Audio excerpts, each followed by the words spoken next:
ಜೈ ಕನ್ನಡಾಂಬೆ.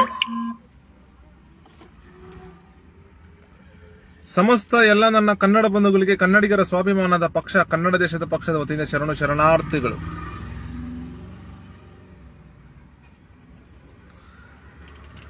ಭಾರತ ಒಕ್ಕೂಟ ವ್ಯವಸ್ಥೆಯಲ್ಲಿ ಎಲ್ಲೂ ಇಲ್ಲದ, ಯಾವುದೇ ದೇಶದಲ್ಲಿ ಇಲ್ಲದ ಭಾರತ ಒಕ್ಕೂಟ ವ್ಯವಸ್ಥೆಯಲ್ಲಿ, ಭಾರತ ಒಕ್ಕೂಟದಲ್ಲಿ ಯಾವುದೇ ದೇಶದಲ್ಲಿ ಇಲ್ಲದ 3 ಭಾಷೆ ನೀತಿ ನಮ್ಮ ಕನ್ನಡ ದೇಶದಲ್ಲಿ ಇದೆ.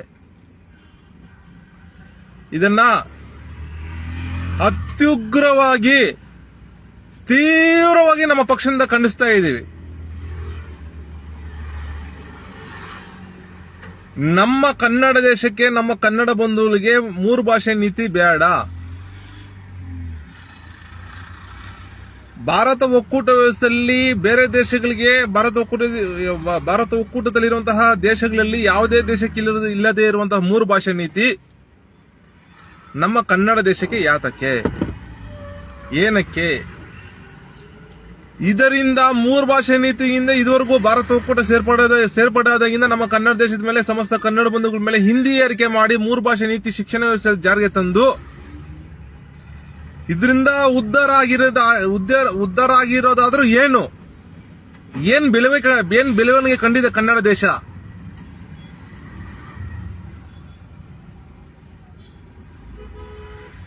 ನಮ್ಮ ಕರ್ನಾಟಕದಿಂದ 4 ಲಕ್ಷ ಕೋಟಿಯಿಂದ 5 ಲಕ್ಷ ಕೋಟಿ ಕಂದಾಯ ಹೋಗ್ತಾ ಇದೆ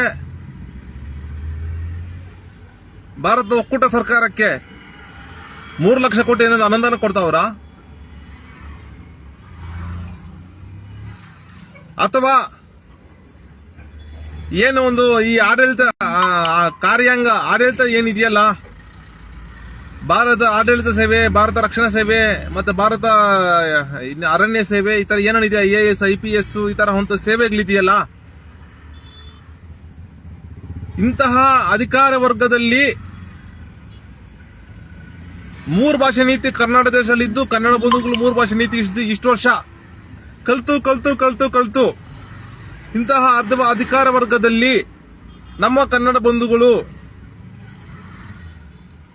ಯಾರಾದ್ರೂ ಸೇವೆ ಮಾಡ್ತಿದಾರಾ?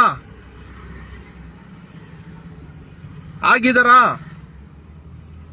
ಯಾರೂ ಇಲ್ಲ. ಇಡೀ ಭಾರತ ಒಕ್ಕೂಟದ ಆಡಳಿತ ವ್ಯವಸ್ಥೆಯಲ್ಲಿ, ಕಾರ್ಯಾಂಗದಲ್ಲಿ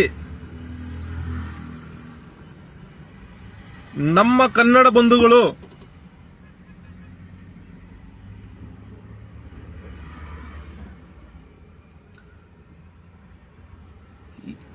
ಬೆರ್ಲೇನ್ಕಷ್ಟು ಜನ ಅಷ್ಟೇ ಇರೋದು.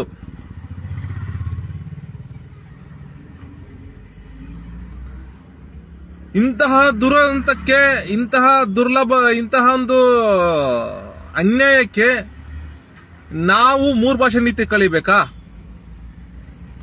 ಏನು 3 ಭಾಷೆ ನೀತಿ ಅಳವಡಿಸ್ಕೊಂಡು ಹಿಂದಿ ಏರಿಕೆ ಮಾಡಿಕೊಂಡು ಏನಾಯ್ತು, ಅದರಿಂದ ಏನ್ ಬೆಳವಣಿಗೆ ಆಯ್ತು ಅಂತ ಬಿಟ್ಟು ಯಾರಾದರೂ ತಿಳಿಸ್ಕೊಟ್ರೆ ಚೆನ್ನಾಗಿರುತ್ತೆ ನಮಗೆ. ಯಾಕಂದ್ರೆ ನಮಗಂತೂ ಕನ್ನಡ ದೇಶದಲ್ಲಿ ಕನ್ನಡ ಬಂಧುಗಳ ಬೆಳವಣಿಗೆ, ಹಿಂದಿ ಏರಿಕೆ ಎಲ್ಲೂ ಕಂಡಿಲ್ಲ ನಾವಂತೂ. ಈ ಹಿಂದಿ ಏರಿಕೆಯನ್ನ ಸಮರ್ಥನೆ ಮಾಡ್ಕೊಳ್ಳುವಂತಹ ಷಂಡ್ರು ಇದಾರೆ ನಮ್ಮ ಕನ್ನಡ ದೇಶದಲ್ಲಿ. ಅಂದ್ರೆ ಇವರು ಮಲ್ಲಪ್ಪ ಶೆಟ್ರು ಅಂತವ್ರು, ಅಂದ್ರೆ ಆ ಹಿಂದಿಯವ್ರು ಹುಟ್ಟಿರುವಂತವ್ರು ಆಗಿರ್ತಾರೆ, ಹಿಂದಿ ಏರಿಕೆಯನ್ನು ಸಮರ್ಥನೆ ಮಾಡ್ಕೊಳ್ಳುವಂತವ್ರು.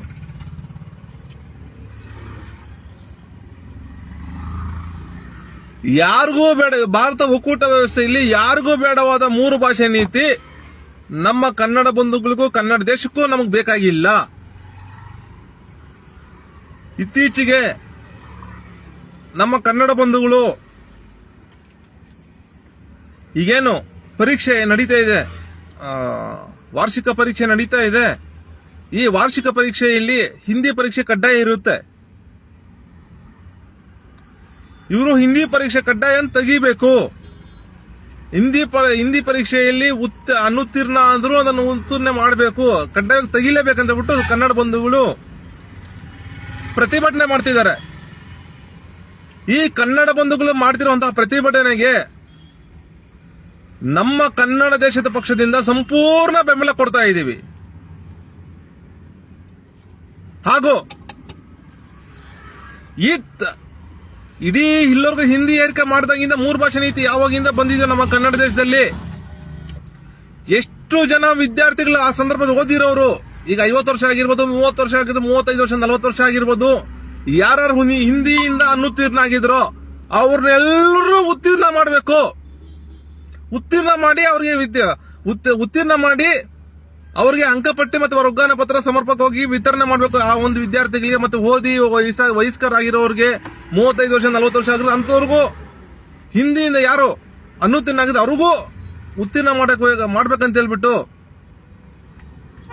ಸಮಸ್ತ ಕನ್ನಡ ಬಂಧುಗಳ ಪರವಾಗಿ